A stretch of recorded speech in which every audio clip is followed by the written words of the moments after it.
Homemade সেরেলাক্স। তো চলেন কীভাবে হোমমেড সেরেলাক্সটি আমি বানিয়েছি আপনাদের সাথে ওইটাই শেয়ার করব। তো গত ভিডিওতে দেখিয়েছিলাম আমি কিভাবে সব কিছু মিক্স করে রেখেছিলাম, বাদাম, তারপরে ডাউল, গম, ভুট্টা, এগুলো আলাদা আলাদা করে নিয়েছিলাম।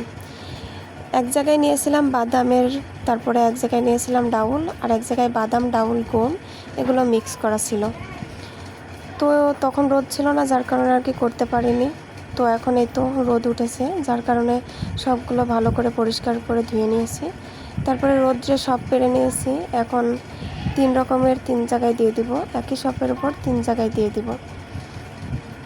তো এই তো আমি রোদ্রে মেলে দিচ্ছিলাম। এর মাঝে বলে নিই, কেউ যদি ভিডিওটি সামনে পেয়ে থাকেন বা নতুন হয়ে থাকেন তো প্লিজ চ্যানেলটি সাবস্ক্রাইব করে দিবেন।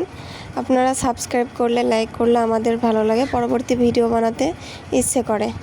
একটু যদি ভালো লেগে থাকে ভিডিওটি প্লিজ সাবস্ক্রাইব করে দিবেন। তো এই তো আমি 3 জায়গায় দিয়ে দিয়েছি। দেওয়ার পরে ওগুলোর যখন শুকিয়ে গিয়েছিলো তখন ব্লেন্ডার করে নিয়েছিলাম।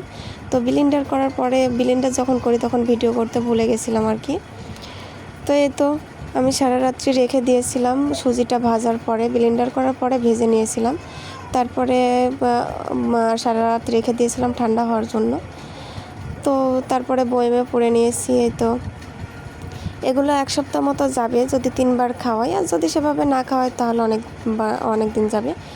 তো যাই হোক, এই তো রান্না করে নিচ্ছিলাম। তো ফার্স্টে আমি 3 চামচ নিলাম, যতটুকু আমার ছেলে খায়। বাট এটা খেলো না কেন জানি না, বুঝতে পারলাম না, হয়তো ক্ষুধা ছিল না।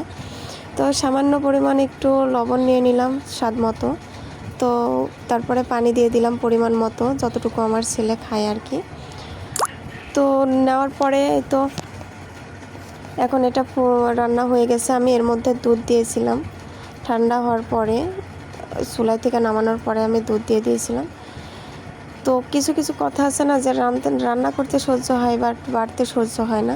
তো আমার বাবুদের সে অবস্থা হয়েছে। আমার রান্না হয়ে গেছে বাট জোড়াতে দিচ্ছে না, অনেক পাগলামি শুরু করে দিছে, মানে ক্ষুধা লেগেছে।